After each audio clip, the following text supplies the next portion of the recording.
Praise the Lord. Greetings in the wonderful name of our Lord and Savior Jesus Christ. जय मसीह की हमारे उद्धारकर्ता यीशु मसीह के नाम में आप सभी को नमस्कार. ദൈവനാമത്തിന്റെ മഹത്വം ഉണ്ടാകട്ടെ. ക്രിസ്തുയേശുവിന്റെ നാമത്തിൽ നിങ്ങൾ എല്ലാവർക്കും ഞങ്ങളുടെ സ്നേഹവന്ദനം. We thank the Lord for keeping us safe under His mighty wings. हम परमेश्वर का धन्यवाद करते हैं कि उसने हमें अपने सामर्थ्य पंखों के नीचे सुरक्षित रखा. കർത്താവ് നമ്മെ എല്ലാവരും അങ്ങിങ്ങായി കർത്താവിന്റെ ചെറുകടിയിൽ സൂക്ഷിച്ചിരിക്കാൻ ദൈവത്തെ സ്തുതിക്കുന്നു. We hope and pray that you are safe wherever you are. हम उम्मीद करते हैं और परमेश्वर से प्रार्थना करते हैं कि आप सभी भी अपने स्थानों में सुरक्षित हैं. നിങ്ങളെ കാണുന്ന എല്ലാവരും അവരവരായിരിക്കുന്ന സ്ഥാനങ്ങളിൽ സുരക്ഷിതരെന്ന് ഞങ്ങൾ വിശ്വസിക്കുന്നു. During this difficult time of pandemics, इन मुश्किल समयों में जब महामारियां है, ഈ മഹാവ്യാധിയുടെ സമയങ്ങളിൽ may His word provide us strength and courage. उसका वचन हमें सामर्थ और धैर्य दे.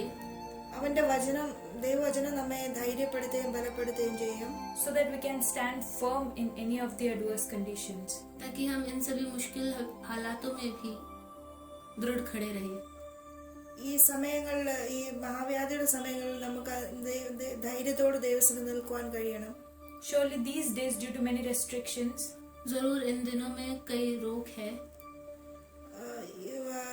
ദൈവവചനം പ്രസംഗിക്കുവാൻ പല തടസ്സങ്ങളുള്ളതുകൊണ്ട് we are unable to reach out to people physically with the word of God. हम खुद जाके किसी को परमेश्वर का वचन नहीं दे सकते हैं. ഓരോ സ്ഥാനങ്ങളിൽ പോയി ദൈവവചനം പ്രസംഗിക്കാൻ കഴിയാതിരിക്കുമ്പോൾ, but as the word of God says, जैसे कि परमेश्वर का वचन कहता है, ദൈവവചനം പറയുന്നത് പോലെ all things work together for the good for those that love Him. सभी बातें मिलकर उनके लिए भली होती है जो परमेश्वर से प्रेम करते हैं. കർത്താവിനെ സ്നേഹിക്കുന്നവർക്ക് നിർണയപ്രകാരം വിളിക്കപ്പെട്ടവർക്ക് തന്നെ സകലവും നന്മയ്ക്കായി കൂടി വ്യാപരിക്കുന്നു എന്ന് നിങ്ങൾ വായിക്കുന്നു. So He has been faithful to turn this pandemic situation into a blessing.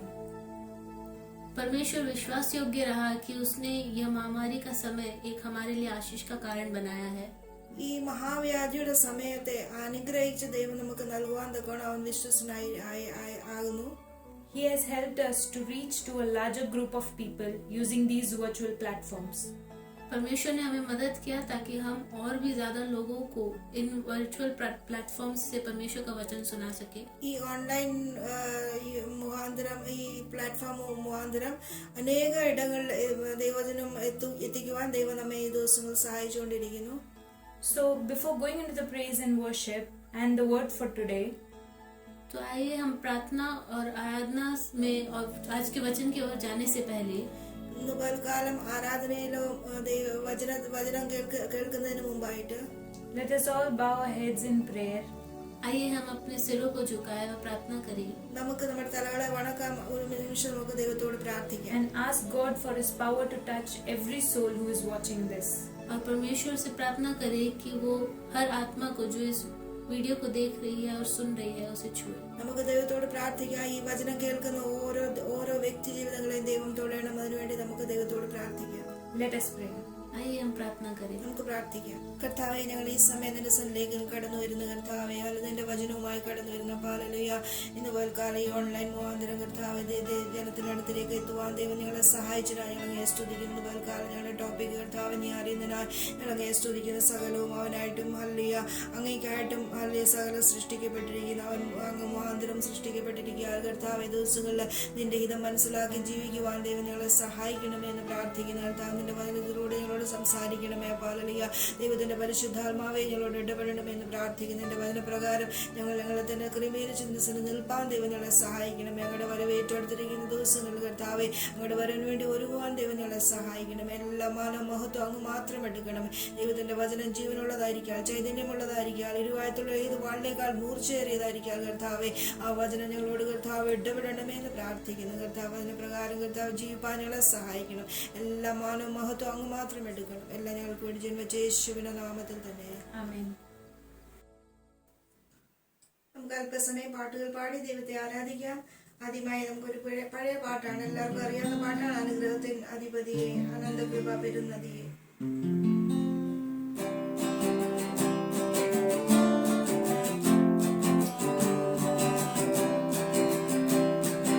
അനുഗ്രഹത്തിൻ അധിപതിയെ, ആനന്ദകൃപ പെരുന്നതിയെ, അനുഗ്രഹത്തിൻ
ദുഃഖങ്ങളിൽ ആശ്വാസം നൽകുന്നു.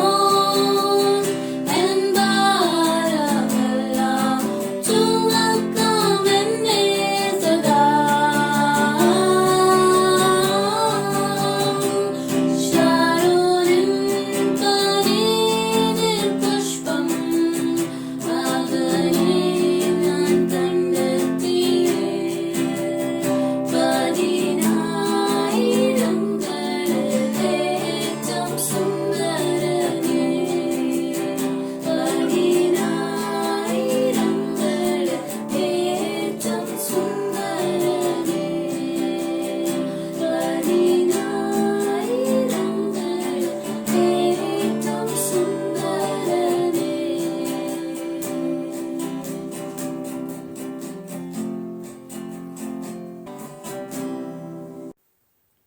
Praise the Lord. Let us go into the Word of God. Praise the Lord. आइए हम परमेश्वर के वचन की ओर जाए. ദൈവനാമത്തിന് മഹത്വം ഉണ്ടാകട്ടെ. ഇന്ന് പൽക്കാലം നമുക്ക് ദൈവവചനത്തിലേക്ക് പോകാം. The main title for today's message is All things were created through Him and for Him. आज के संदेश का शीर्षक है सारी वस्तुएं उसी के द्वारा और उसी के लिए सृजी गई है. ഇന്ന് പൽക്കാലത്തെ നമുക്ക് അല്പസമയത്ത് ചിന്തയ്ക്കായിട്ട് എടുത്തിരിക്കുന്ന വിഷയം സകലവും അവൻ മുഖാന്തരം സൃഷ്ടിക്കപ്പെട്ടു, അവനായും സൃഷ്ടിക്കപ്പെട്ടു. So the reference for today's word is Colossians 1 verse 16. आज के संदेश के लिए जो हम वचन निकाल रहे हैं वो है कोलोसियों 1:16. അതിനാധാരമായി നമുക്ക് ഇന്ന് പൽക്കാലം നമ്മൾ വായിക്കുന്നത് കൊലോസ്യ ലേഖനം 1:16. So the 16th verse says, For by Him were all things created that are in heaven and that are in earth, visible and invisible. 16 वचन यह कहता है क्योंकि उसी में सारी वस्तुओं की सृष्टि हुई, स्वर्ग की हो अथवा पृथ्वी की, देखी या अनदेखी. 16ാമത്തെ വാക്യത്തിൽ നാം ഇങ്ങനെയാണ് വായിക്കുന്നത്, സ്വർഗത്തിലുള്ളതും ഭൂമിയിലുള്ളതും ദൃശ്യമായതും അദൃശ്യമായതും. Further it says, All things were created by Him and for Him. उसके आगे में ऐसा लिखा है सारी वस्तुएं उसी के द्वारा और उसी के लिए सृजी गई है. മുമ്പോട്ട് നാം വായിക്കുമ്പോൾ നമ്മൾ ഇങ്ങനെയാണ് വായിക്കുന്നത്, സകലവും അവൻ മുഖാന്തരം സൃഷ്ടിക്കപ്പെട്ടു, അവൻ മുഖാന്തരവും അവനായിട്ടും സകലവും സൃഷ്ടിക്കപ്പെട്ടിരിക്കുന്നു. So when we look at the first chapter of Genesis, जब हम उत्पत्ति की पुस्तक के पहले वचन को देखते हैं, ഉൽപ്പത്തി 1:1 അധ്യായം നാം വായിക്കുമ്പോൾ we can see that the earth was void and without form, and darkness was upon the surface of the deep. वहाँ लिखा है पृथ्वी बेडौल और सुनसान पड़ी थी और गहरे जल के ऊपर अंधेरा था. നാം ഇങ്ങനെയാണ് അവിടെ ഉൽപ്പത്തി 1:1 നാം ഇപ്രകാരം വായിക്കുന്നു, ഭൂമി പാഴായും ശൂന്യമായി വിരുന്നു, ആഴത്തിന്മീതെ ഇരുളുണ്ടായിരുന്നു. And the Spirit of God was moving above the surface of water. तथा परमेश्वर का आत्मा जल के ऊपर मंडराता था. ദൈവത്തിന്റെ ആത്മാവ് വെള്ളത്തിന്മീതെ പരിവർത്തിച്ചുകൊണ്ടിരുന്നു. Further we see that God created sun, moon, stars, plants and animals by His word.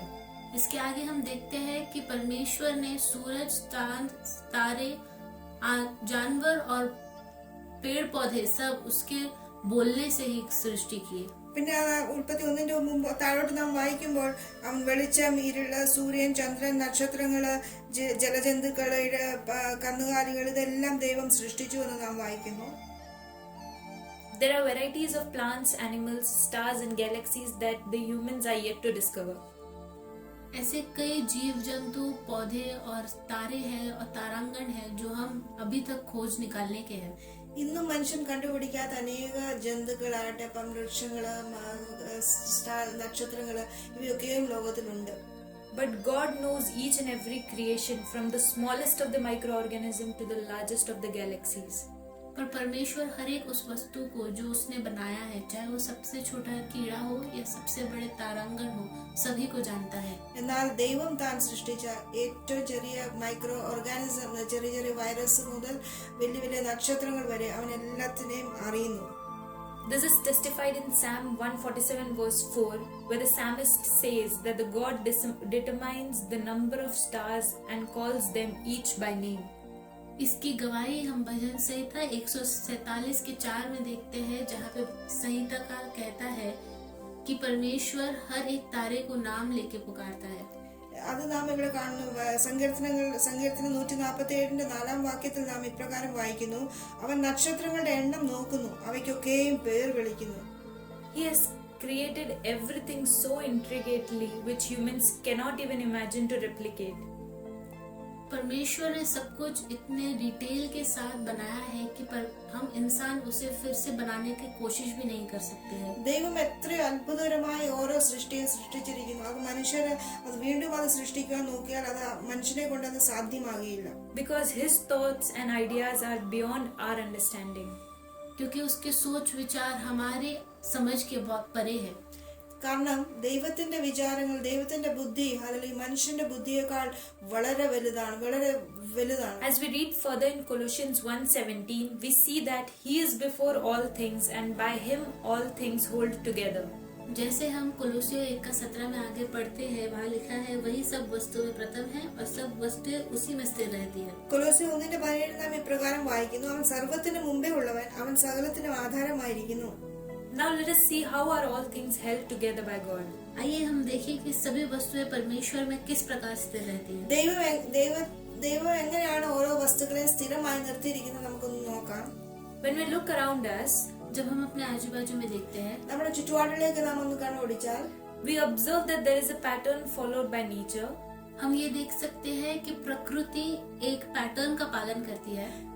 ദൈവം ഓരോ നമ്മുടെ കാണുന്ന പ്രകൃതിക്ക് ഓരോ നിയമങ്ങൾ ദൈവം കൊടുത്തിട്ടുണ്ട്, which is appointed by God himself. जो परमेश्वर ही उन्हें नियुक्त करके देता है. ദൈവമാണ് അതിനൊക്കെയും നിയമങ്ങൾ നൽകി കൊടുത്തിരിക്കുന്നത്. For example, the sun rises in the east and sets in the west. उदाहरण के लिए सूर्य पूरब से उदय होता है और पश्चिम में डूबता है. ഉദാഹരണത്തിന് സൂര്യൻ കിഴക്ക് ഉദിക്കുകയും പടിഞ്ഞാറ് അത് അസ്തമിക്കുകയും ചെയ്യുന്നു. Similarly, the seasons follow a pattern. उसी प्रकार सभी मौसम एक पैटर्न फॉलो करते हैं. എല്ലാ കാലാവസ്ഥകൾ ഒരു രീതി ഫോളോ ചെയ്യുന്നുണ്ട്. And also the plants take in carbon dioxide and they give out oxygen for us to inhale. उसी प्रकार हमें सांस लेने के लिए जो प्लांट्स कार्बन डाइऑक्साइड अंदर लेती है और हमें सांस लेने के लिए ऑक्सीजन बाहर देती है. അതുപോലെ തന്നെ സസ്യാദികള് അത് കാർബൺ ഡൈ ഓക്സൈഡ് ഉള്ളിലേക്ക് ശ്വസിക്കുകയും ഓക്സിജൻ പുറത്തോട്ട് വിടുകയും ചെയ്യും. അതാണ് നാം ഓക്സിജൻ നമ്മൾ ശ്വസിക്കുന്നത്. So do all the planets have a certain path that they follow. उसी प्रकार सभी ग्रहों का भी एक पाथ है जो वो फॉलो करते हैं. അതുപോലെ നക്ഷത്രങ്ങള്, എല്ലാത്തിനും സൂര്യചന്ദ്രാദികള്, പ്ലാനറ്റ്സിന് എല്ലാത്തിനും ഓരോ സ്ഥാനങ്ങൾ ദൈവം കൊടുത്തിട്ടുണ്ട്. And if for some reason they move an inch away from the path, अगर किसी कारणवश ये ग्रह अपने दिए हुए रास्ते से थोड़ा सा भी अलग हो जाए, അത് ദൈവം അതിന് കൊടുത്തിരിക്കുന്ന പദത്തിൽ നിന്ന് അല്പം ഒരു ഇഞ്ചെങ്കിലും അത് അതിന്റെ സ്ഥാനത്ത് നിന്ന് മാറിപ്പോയാൽ they will cause great destructions. तो वहाँ पे एक बड़ा विनाश हो सकता है. അത് വലിയ നാശത്തിന് കാരണമായി തീരും. But since the creation of the earth, the sun has never risen from the west, nor did the planets move out of their path. पर इस सृष्टि की रचना से लेके आज तक कभी भी सूर्य पश्चिम से नहीं उठा और न ही कोई भी ग्रह अपने स्थान से जो उसे नियुक्त किया गया वहां से हटा है. എന്നാൽ നാം നോക്കുമ്പോൾ സൃഷ്ടിയുടെ ആദ്യ നിമിഷം മുതൽ ഈ സമയം വരെയും സൂര്യൻ ഒരിക്കലും പടിഞ്ഞാറ് ഉദിച്ചതായി നാം കാണുന്നില്ല. അതുപോലെ തന്നെ ഗ്രഹങ്ങൾ തങ്ങളെ ഏൽപ്പിച്ചിരിക്കുന്ന സ്ഥാനത്ത് നിന്ന് ഒരിക്കലും മാറിയതായിട്ട് നാം എങ്ങും കാണുന്നില്ല. Even after many years, they are still following the same routine. इतने वर्षों के बाद भी वे उसी पैटर्न को फॉलो करते हैं. ഇത്രയും വർഷങ്ങൾ കഴിഞ്ഞിട്ടും അതിന് കൊടുത്തിരിക്കുന്ന സ്ഥാനത്ത് തന്നെയാണ് അത് നിൽക്കുന്നത്. This is because God has complete control over them and they are held together by God's command. ये इसलिए है क्योंकि परमेश्वर का उनके ऊपर पूरी तरह से अधिकार है और वे परमेश्वर के वाचा और आज्ञा में खड़े हैं और बने हैं. ഇത് എന്തുകൊണ്ടെന്ന് ചോദിച്ചാൽ ദൈവത്തിന് എല്ലാ സൃഷ്ടികളുടെ മേലും പൂർണ്ണ അധികാരമുണ്ട്. അത് അതിന്റെ വചനത്തെ അനുസരിക്കുന്നു എന്നുള്ളത് കൊണ്ടാണ്. Even the nature obeys his commands. प्रकृति भी परमेश्वर की आज्ञाओं का पालन करती है. പ്രകൃതിയും ദൈവത്തിന്റെ ആജ്ഞകൾ അനുസരിക്കുന്നു. That's the power of our living God. Amen. वही हमारे जीवित खुदा की सामर्थ्य है. അതാണ് നമ്മുടെ ജീവനുള്ള ദൈവത്തിന്റെ സാമർത്ഥ്യം അല്ല കഴിവ് എന്ന് പറയുന്നത്. If it is important for nature to obey his commands, अगर यह प्रकृति के लिए इतना जरूरी है कि वो परमेश्वर की आज्ञाओं का पालन करे, പ്രകൃതി ദൈവത്തെ അനുസരിക്കണമെന്നുള്ളത് അത് നിർബന്ധമെങ്കിൽ then imagine how important it is for us humans to obey his commands. तो जरा हम सोचे कि हमारे लिए जो हम उसके बनाए हुए हमारे लिए कितना महत्वपूर्ण है कि हम उसकी आज्ञाओं का पालन करें। അപ്പോൾ നാം തന്റെ കരങ്ങളാൽ സൃഷ്ടിക്കപ്പെട്ട മനുഷ്യരായ നമ്മൾ അത് ദൈവത്തെ എത്രമാത്രം അനുസരിക്കണം എന്നുള്ളത് നാം ചിന്തിക്കേണ്ടിയിരിക്കുന്നു. And all these commands are given to us in the scriptures. सारी आज्ञाएं हमें परमेश्वर ने पवित्र शास्त्र में दिया है। ഈ നമ്മൾ മനുഷ്യരോടുള്ള ദൈവത്തിന്റെ എല്ലാ കൽപ്പനകളും എല്ലാ ആജ്ഞകളും നാം ദൈവവചനത്തിലാണ് കാണുന്നത്. Now let us see why these scriptures are so important for us. आइए हम देखें कि ये शास्त्र हमारे लिए इतना महत्वपूर्ण क्यों है। ദൈവവചനം മനുഷ്യരായ നമുക്ക് ഇത്ര ഇമ്പോർട്ടന്റ് എന്തുകൊണ്ടാണെന്ന് നമുക്കൊന്ന് ചിന്തിക്കാം. So for that, let us read a word from 2 Timothy chapter 3 verses 16 and 17. उसके लिए आइए हम एक वचन पढ़े, 2 तिमोथियुस 3 का 16 और 17। അതുകൊണ്ട് നമുക്ക് തൽക്കാലം ഒരു വചനം വായിക്കാം. 2 Timothy 3:16-17. The scripture says, all scripture has been inspired by God. It is profitable for doctrine, for conviction, correction, and for training in righteousness, so that the man of God may be competent, equipped for good works. वो यहाँ कहते हैं संपूर्ण पवित्र शास्त्र परमेश्वर की प्रेरणा से रचा गया है और उपदेश और समझाने और सुधारने और धार्मिकता की शिक्षा के लिए लाभदायक है, ताकि परमेश्वर का जन सिद्ध बने और हर भले काम के लिए तत्पर हो जाए। 2 തിമോത്തി 3:16-17 ഇപ്രകാരം നാം വായിക്കുന്നു. എല്ലാ തിരുവഴുത്തും ദൈവശ്വാസീയമാകിയാൽ ദൈവത്തിന്റെ മനുഷ്യൻ സകല സൽപ്രവർത്തിക്കും വക പ്രാപിച്ച് തികഞ്ഞവനാകേണ്ടതിന് ഉപദേശത്തിനും ശാസനത്തിനും ഗുണീകരണത്തിനും നീതിയിലെ അഭ്യാസത്തിനും പ്രയോജനമുള്ളതാകുന്നു. So it is clear from this scripture that the word of God has all the rules and regulations we need to follow while living on this earth. तो इस वचन से हमें यह अच्छे से स्पष्ट है कि पूरे पवित्र शास्त्र में हमारे पास कई नियम दिए गए हैं जो हमें इस पृथ्वी में जीते वक्त परमेश्वर के लिए पालन करना है। ദൈവം ഈ ഇതിൽ നമ്മൾ മനസ്സിലാക്കുന്ന ഇതാണ്, നമ്മൾ ലോകത്തിൽ ജീവിക്കുമ്പോൾ നമുക്ക് ജീവിക്കാനുള്ള ചില നിയമങ്ങൾ ഈ ദൈവവചനത്തിലുണ്ട്. So let us take an example. When we buy a mobile phone, we always get a manual with it. एक उदाहरण के लिए जब हम एक मोबाइल खरीदते हैं तो हमें उसके साथ एक गाइड मिलता है। നാം ഒരു ഉദാഹരണത്തിനായി നമ്മൾ ഒരു മൊബൈൽ വാങ്ങിക്കുമ്പോൾ അതിന്റെ കൂടെ ഒരു മാനുവൽ നമുക്ക് കിട്ടും.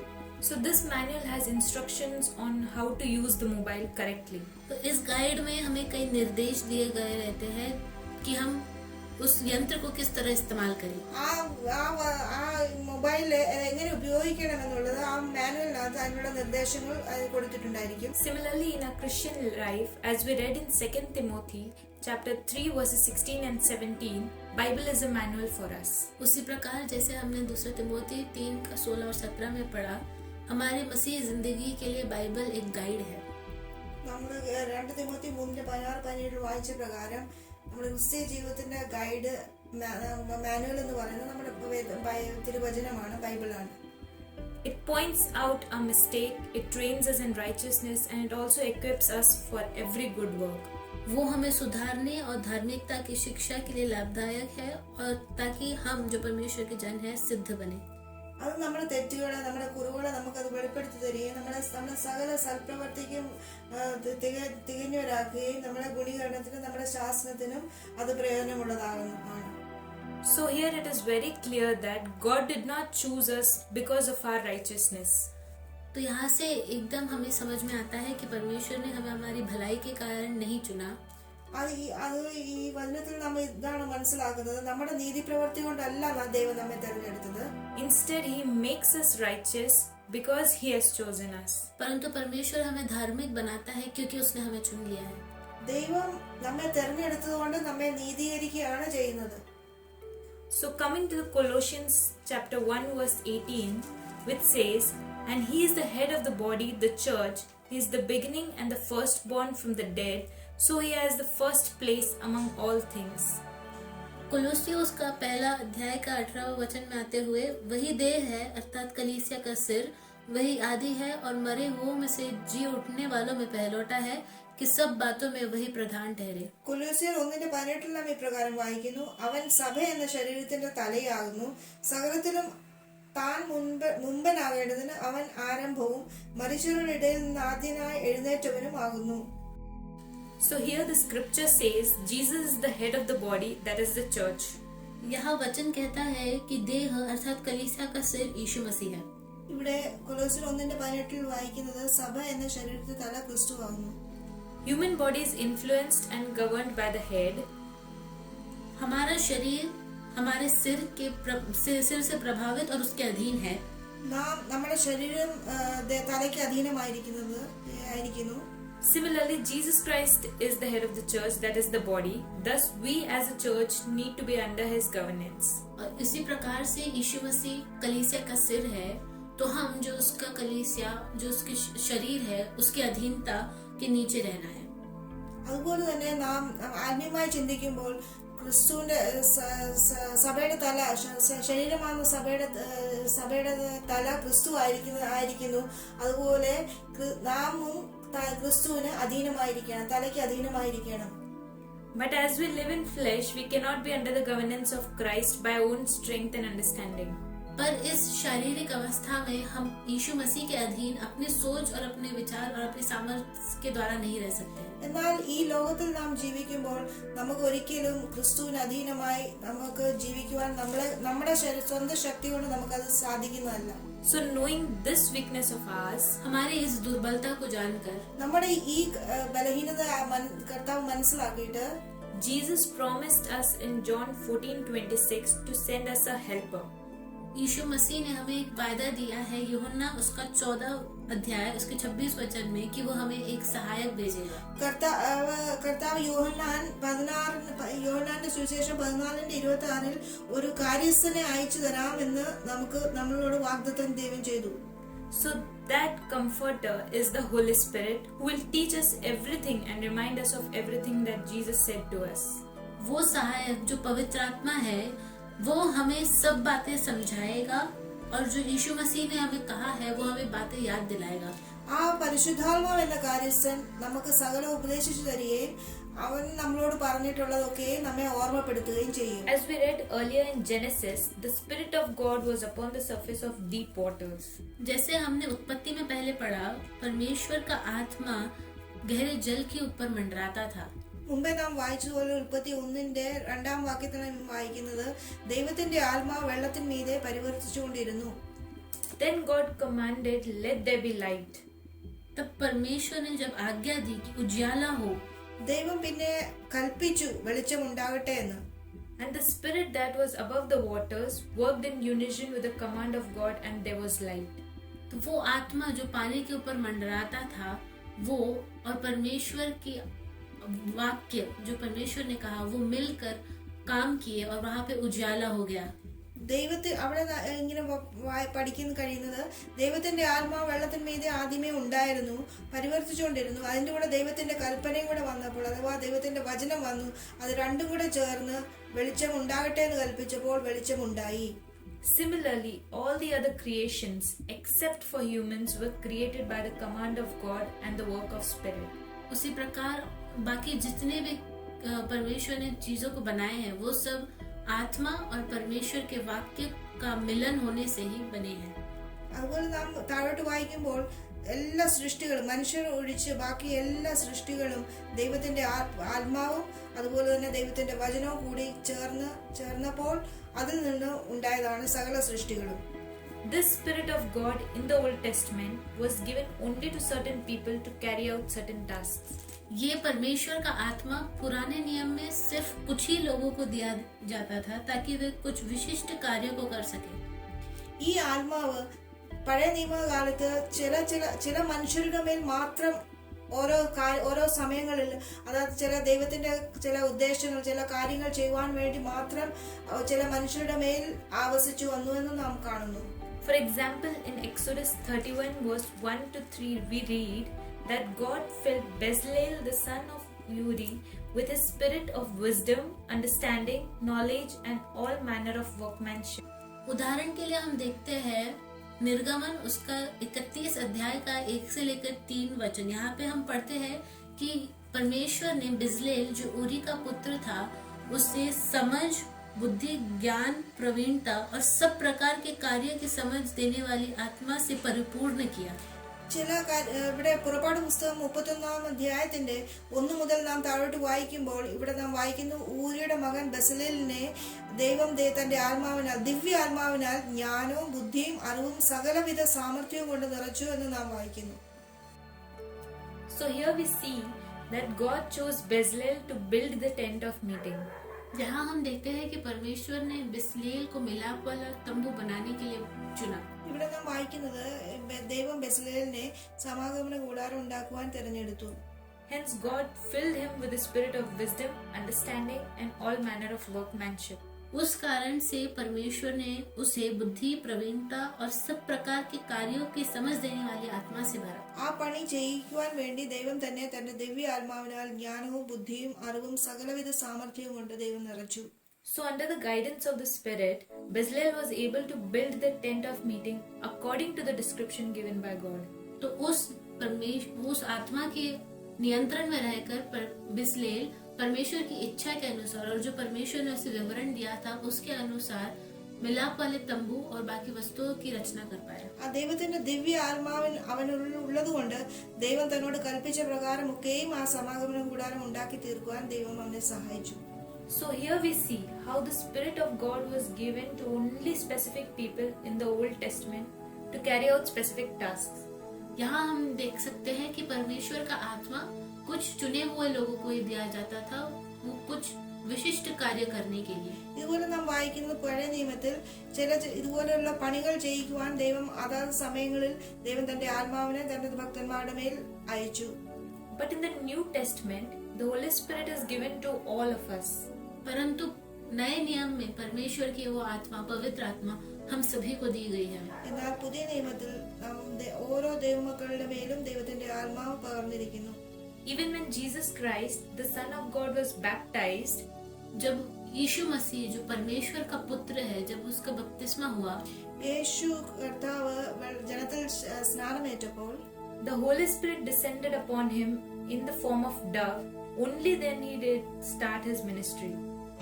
तब पवित्र आत्मा उसके ऊपर एक कबूतर की नाई उतर आया और उसी के बाद उसकी सेवकाई शुरू हुई. കർത്താവ് യേശു ജനത്തിൽ സ്നാനം ഏറ്റു കഴിഞ്ഞപ്പോൾ പരിശുദ്ധാത്മാവ് പ്രാവെന്ന രൂപത്തിൽ അവന്റെ മേൽ ഇറങ്ങി വന്നു. അതിനുശേഷമാണ് കർത്താവ് തന്റെ പരസ്യ ശുശ്രൂഷ ഈ ലോകത്തിൽ ആരംഭിച്ചത്. So let us all walk under his guidance in our lives so that we can be with Christ till eternity. तो आइए हम आत्मा के नियंत्रण में चले ताकि हम अनंत काल तक परमेश्वर के यीशु मसीह के साथ रह सके. അതുകൊണ്ട് നാം ഈ ആത്മാവിനെ അനുസരിച്ച് നടക്കാൻ നമുക്ക് തീരുമാനിക്കാം. കാരണം നാം അന്ത്യം വരെയും നിത്യതയിൽ ദൈവത്തോടുകൂടെ ഇരിക്കാം. Moving on to Colossians 1 verse 20, which says, God made peace through the blood of his cross. God reconciled all things to himself, whether the things on earth or the things in heaven. आगे पढ़ते हैं हम कुलुसियों 1:20 में कि और उस क्रूस पर बहे हुए लहू के द्वारा मेल मिलाप करके सब वस्तुओं का उसी के द्वारा से अपने साथ मेल कर ले, चाहे वह पृथ्वी पर की हो या चाहे स्वर्ग में की. കൊലോസ്യർ 1:20 നാം ഇപ്രകാരം വായിക്കുന്നു, നാം ക്രൂശിൽ ചൊരിഞ്ഞ രക്തം കൊണ്ട് അവൻ മുഖാന്തരം സമാധാനം ഉണ്ടാക്കി ഭൂമിയിലുള്ളതോ സ്വർഗത്തിലുള്ളതോ സകലത്തെ അവനെ കൊണ്ട് തന്നെ നിരപ്പിപ്പാൻ പ്രസാദം തോന്നി. We all know that God created Adam and Eve in his image and his likeness. हम ये जानते हैं कि परमेश्वर ने आदम और हव्वा को अपने स्वरूप में और अपने रूप में बनाया. നാം വായിക്കാൻ നമുക്ക് എല്ലാവർക്കും അറിയാം, ആദാമിനെയും ഹവ്വയെയും ദൈവം തന്റെ സ്വരൂപത്തിലും സുദൃശ്യത്തിലുമാണ് സൃഷ്ടിച്ചത്. They were clothed in God's glory. वे परमेश्वर की महिमा से भरे हुए थे. അവരുടെ വസ്ത്രം ദൈവത്തിന്റെ മഹിമയായിരുന്നു. But when they sinned against God, they lost their glory and the beautiful communion they had with God. पर जब आदम और हव्वा ने परमेश्वर के विरोध में पाप किया, तब उन्होंने अपनी महिमा और वो सुंदर संगति जो उनका परमेश्वर के साथ थी, दोनों को खो दिया. എന്നാൽ ആദമും ഹവ്വയും പാപം ചെയ്തു കഴിഞ്ഞപ്പോൾ അവർക്ക് ദൈവത്തിന്റെ മഹിമയെ നഷ്ടപ്പെട്ടു. അതുപോലെ തന്നെ ദൈവത്തോടുള്ള ആ മനോഹരമായ കൂട്ടായ്മ അത് നഷ്ടപ്പെട്ടു. But God, being the loving creator, wanted to rekindle the relationship with mankind and bring them back to glory. पर परमेश्वर जो हमसे इतना प्रेम रखता है, वो हमसे वह संबंध पुनर्स्थापित करना चाहता था और हमें वापस उस महिमा में लेके आना चाहता था. എന്നാൽ സൃഷ്ടികർത്താവായ ദൈവം ആ മഹിമയിൽ അവരെ വീണ്ടും തിരിച്ചു കൊണ്ടുവരുവാൻ ആഗ്രഹിക്കുകയും അതുപോലെ തന്നെ തന്റെ കൂട്ടായ്മയിലേക്ക് വീണ്ടും കൊണ്ടുവരുവാൻ ആഗ്രഹിക്കുകയും ചെയ്തു. So Jesus Christ came humbly to earth to shed his blood on the cross in order to reconcile the whole world with God. इसीलिए यीशु मसीह इस धरती पर नम्रता के साथ आए ताकि वो अपना खून उस क्रूस पर बहाए और हमें उस परमेश्वर के साथ उस रिश्ते को पुनर्स्थापित कर सके. അങ്ങനെ മഹിമ നഷ്ടപ്പെട്ട മനുഷ്യനെ വീണ്ടും അവന്റെ ആ കൂട്ടായ്മയിലേക്ക് പുനഃസ്ഥാപിക്കുവാൻ അവന്റെ നിരപ്പിക്കുവാൻ വേണ്ടി കർത്താവായ യേശു ക്രിസ്തു ഈ ലോകത്തിലേക്ക് വന്നു തന്റെ ക്രൂശിൽ തന്റെ ജീവനെ തന്നു. The blood of Jesus Christ is pure. यीशु मसीह का लहू पवित्र है. യേശു ക്രിസ്തുവിന്റെ രക്തം പവിത്രമാണ്. Thus it has the power to wash away our sins and make us pure. इसीलिए उसमें वो सामर्थ है कि वो हमारे हर एक पापों को धो सके और हमें शुद्ध कर सके. അവരുടെ രക്തം വിശുദ്ധമാണ്. ആ രക്തത്തിന് നമ്മുടെ പാപങ്ങളെ കഴുകാനുള്ള കഴിവുണ്ട്. And it also has the ability to bring us back to the glory of God.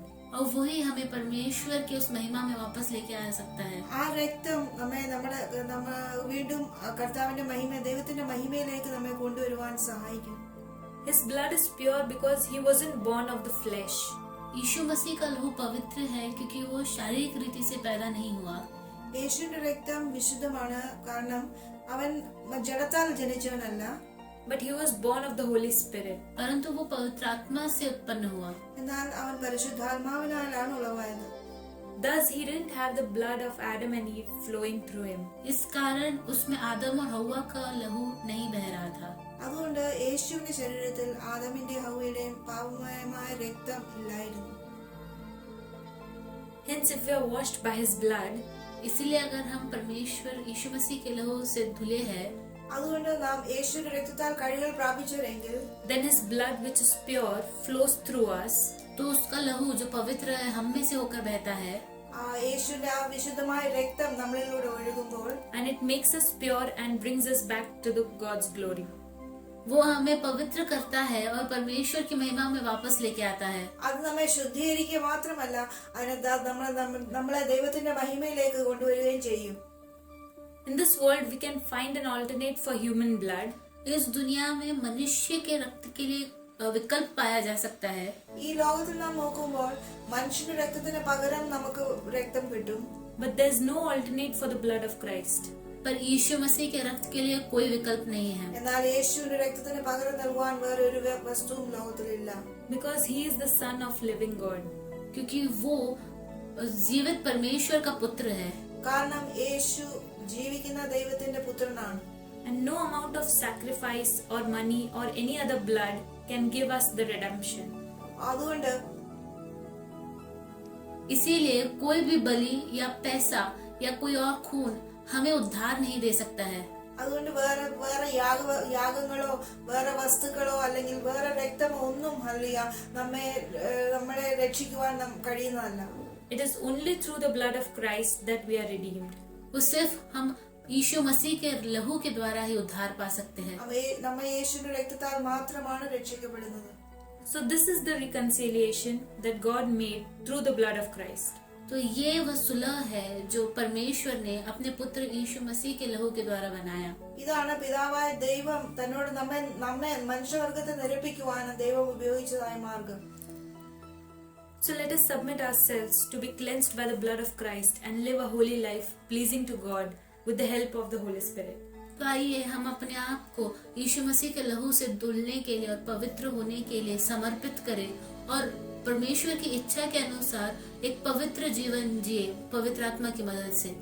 അതുകൊണ്ട് നാം ഇന്ന് പൽക്കാലം നമ്മെ തന്നെ സമർപ്പിക്കാൻ ദൈവകരങ്ങളിലേക്ക് യേശുവിന്റെ രക്തത്താൽ കഴുകൽ പ്രാപിക്കേണ്ടതിനും അതുപോലെ തന്നെ പരിശുദ്ധാത്മാവിന്റെ നിയന്ത്രണത്തിൽ ജീവിച്ച് ദൈവഹിതം നിറവേറേണ്ടതുമായ നമ്മെ തന്നെ ദൈവകരങ്ങളിലേക്ക് സമർപ്പിക്കാം. Because as said earlier, we are all created by Him and for Him. क्योंकि जैसा हमने वचन में पहले पढ़ा, हम सब उसी के द्वारा उसी के लिए सिरजाए गए हैं. നാം മുമ്പേ ദൈവവചനത്തിൽ വായിച്ചതുപോലെ നാം അവനായും അവൻ മുഖാന്തരവുമായി നാം സൃഷ്ടിക്കപ്പെട്ടിരിക്കുന്നു. May these words encourage us all, and may the presence of God be with us till we meet again. ये वचन हम सभी को प्रोत्साहित करे, और जब तक हम इस तरह से फिर से न मिले तब तक परमेश्वर की उपस्थिति आप सभी के साथ बनी रहे. आमीन. ഈ വചനങ്ങളാൽ ദൈവം നമ്മെ അനുഗ്രഹിക്കട്ടെ. ഇനിയും നമ്മൾ ഇതുപോലെ ഓൺലൈൻ കാണുന്നവരെയും ദൈവം നമ്മളെ അവിടെയായി സൂക്ഷിക്കട്ടെ. നമുക്ക് പ്രാർത്ഥിക്കാം. ഹല്ലേലൂയ, ഹല്ലേലൂയ, ഹല്ലേലൂയ, ഹല്ലേലൂയ. വാഗ്ദത്തങ്ങൾ വിശ്വസിച്ചും വാക്കുമാറാത്തന്മാർ നല്ല ദൈവമേ, സ്വർഗ്ഗസ്ഥ പിതാവേ, ഈ നല്ല സമയത്തിനായി നിന്നെ സ്തുതിക്കുന്നു. അല്പസമയം കർത്താവ് നിന്നെ പാടുവാൻ, നിന്നെ ആരാധിപ്പാൻ, നിന്റെ വചനത്തിൽ ധ്യാനിപ്പാൻ കർത്താവെ നിങ്ങളെ സഹായിച്ചതിനായ സ്തോത്രം കർത്താവേ. ഹല്ലേലൂയ. നിങ്ങളെ കർത്താവെ ഞങ്ങൾ തന്നിരിക്കുന്ന എല്ലാ പദവികളും മനസ്സിലാക്കുവാൻ ദൈവം കൃപേതനായ സ്തോത്രം. ഹല്ലേലൂയ. ദിവസങ്ങളിൽ നിന്റെ രക്തത്താൽ ശുദ്ധീകരിക്കപ്പെട്ട് കർത്താവേ, ഹല്ലേലൂയ, നിന്റെ കർത്താവെ പരിശുദ്ധാത്മാവിന്റെ നിയന്ത്രണത്തിന് കീഴിൽ കർത്താവെ ആയിരുന്നുകൊണ്ട് കർത്താവ് നിന്റെ ആലോചനയാൽ കർത്താവെ ഞങ്ങളുടെ ജീവിതം നയിച്ച് കർത്താവെ നിത്യത നിന്നോട് കാണപ്പെടുവാൻ ഞങ്ങളെ സഹായിക്കണമേ. അതിന് സംസാരിപ്പാണ് ദാസിനെ ഉപയോഗിച്ചതിനായ സ്തോത്രം. യേശുവിന്റെ രക്തത്താൽ ഞങ്ങൾ എല്ലാവരും മുദ്രയിടുമാറാണമേ. കർത്താവ് അതിനെ കേൾക്കുന്ന ഓരോ പ്രിയപ്പെട്ടവരെ ഇനിയും കേൾക്കാനിരിക്കുന്നവരെല്ലാവരും നീ അനുഗ്രഹിക്കണമെന്ന് പ്രാർത്ഥിക്കുന്നു. ആരെല്ലാം വചനം കേൾക്കുന്നു അതെല്ലാം കർത്താവുടെ ജീവിതത്തിന് അനുഗ്രഹത്തിനും കാരണമായി തീരുവാൻ നീ സഹായിക്കണമേ. കർത്താവ് ഞങ്ങളെല്ലാവരും നിന്റെ വരാൻ വേണ്ടി ഒരുക്കണം. മാനവും മഹത്വം അങ്ങ് മാത്രം എടുക്കണം. എല്ലാം ഞങ്ങൾക്ക് വേണ്ടി ജീവൻ വെച്ച യേശുവിന്റെ നാമത്തിൽ തന്നെ. ആമേൻ. May God bless you all.